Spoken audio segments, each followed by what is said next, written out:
It goes without saying that everyone is ready for things to go back to normal, but many scientists are predicting that normal may be as much as a few years away.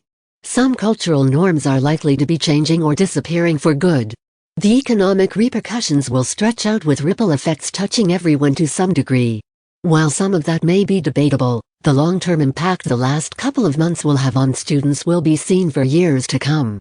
Many would agree that the American education system was overdue for reform, and this has likely forced it, but students who are just learning to read or on the cusp of mastering a new math concept may have a lot of ground to recover. Schools are an integral part of the workings of American society. There is a great push to get school doors open both for the good of children and in order for their parents to return to work. As some states begin to ease restrictions and start opening up, teachers may begin to feel pressured to do things that are outside of their comfort zones. Some schools are opening up for the last few weeks of school and pressuring all faculty and staff to return if at all possible. While other schools are remaining closed, many teachers will want to return to campus to work in the classrooms. Some teams will want to start meeting face-to-face rather than virtually. Extracurricular groups may call voluntary practices or rehearsals. Or work friends may want to meet up to visit over dinner, coffee, or drinks.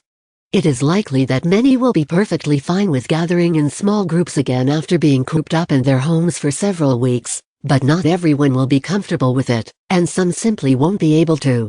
Each educator is going to have to determine what they are able to do within their own comfort zones. Just like in a traditional school setting where each teacher approaches the management, structures, and instructional practices of their classroom in their own unique way and based upon their abilities and comfort levels, teachers are going to have to handle their return to the school setting according to what is most appropriate for them. Take care of yourself.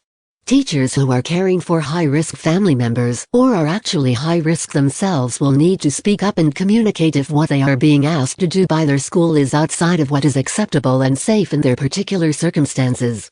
It is advisable that teachers follow the proper chain of command if they are hoping to continue building long-term relationships without damaging their future at the school, but one's health along with the health of loved ones must take precedence.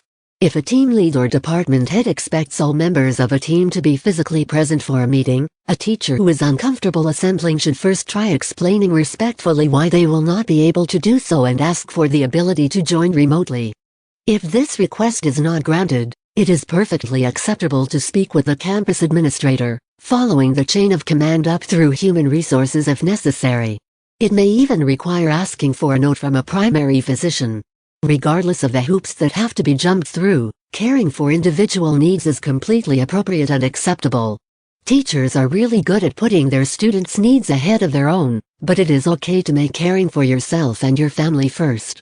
That may not be something we are used to hearing in education circles, but it needs to become part of this new reality we are living. Other types of unique circumstances may arise, as well. If a school is not requiring the use of PPE, but a teacher feels like it is necessary, that teacher should go ahead and wear a mask and gloves.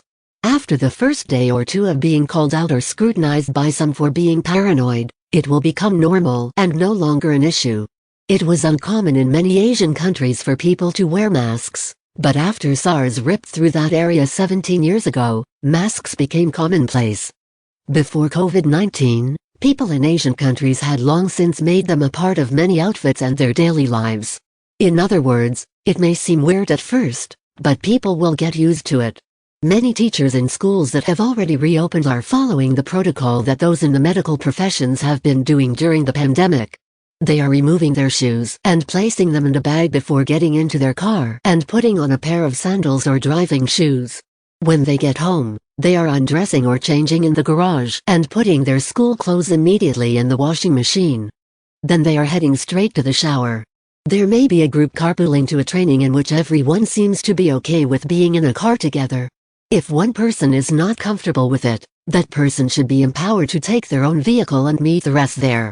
It may be difficult to have an unpopular perspective, but peer pressure should not push teachers to do things that may put themselves or those they care for at risk.